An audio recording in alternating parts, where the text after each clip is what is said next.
Selamat pagi, selamat bergabung bersama Heavenly Light Ministry dalam Renungan Pagi hari ini.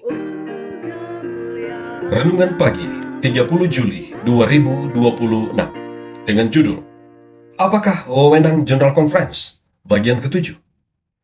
Ayat inti kita terdapat dalam Ibrani 13 ayat 17. Taatilah pemimpin-pemimpinmu dan tunduklah kepada mereka, sebab mereka berjaga-jaga atas jiwamu sebagai orang-orang yang harus bertanggung jawab atasnya. Keterangan. Dan apakah kewenangan mereka yang sebenarnya? Kemarin kita mendengar keluhan Ellen White tentang gaya manajemen General Conference. Ketika itu sebenarnya hanya berdasarkan wewenang ketua. 5 tahun kemudian, dia berkomentar bahwa karakter sakral dari pekerjaan Tuhan tidak lagi terwujud di pusat pekerjaan. Suara dari Battle Creek yang telah dianggap sebagai otoritas dalam memberi nasihat mengenai bagaimana pekerjaan seharusnya dilakukan, bukan lagi sebagai suara Tuhan. Analisis yang cermat terhadap pernyataan tersebut menunjukkan bahwa itu merujuk pada tuduhan yang terkait dengan saat di mana General Conference tidak bertindak sebagai badan perwakilan. Ketika wewenang pengambilan keputusan hanya terpusat pada satu orang atau beberapa orang, atau saat General Conference tidak mengikuti asas-asas yang benar. Kesimpulan seperti itu sejalan dengan pernyataan Ellen White selama ini. Bahkan, ia secara khusus berbicara mengenai pokok bahasan dalam naskah yang dibacakan di hadapan para delegasi sidang General Conference tahun 1909. Di mana ia menanggapi kegiatan yang bersifat memecah belah dari A.T. Jones yang berupaya menghancurkan wewenang General Conference di tengah-tengah upaya untuk kembali ke bentuk manajemen gereja berdasarkan perwakilan umat.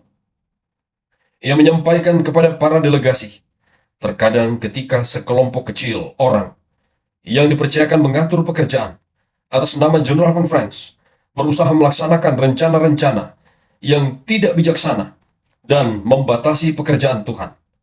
Maka saya telah mengatakan bahwa saya tidak dapat lagi menganggap suara General Conference yang diwakili oleh beberapa orang ini sebagai suara Tuhan.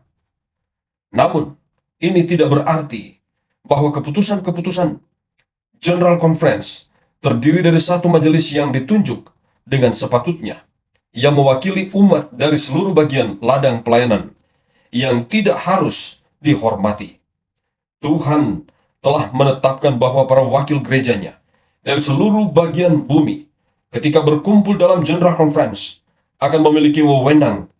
Kesalahan yang mungkin dilakukan sebagian orang adalah dengan memberikan wewenang penuh kepada pikiran dan penilaian satu orang atau sekelompok kecil orang, yang sebenarnya wewenang tersebut Tuhan berikan kepada gerejanya dalam membuat penilaian melalui suara General Conference yang berkumpul untuk merencanakan keberhasilan dan kemajuan pekerjaannya.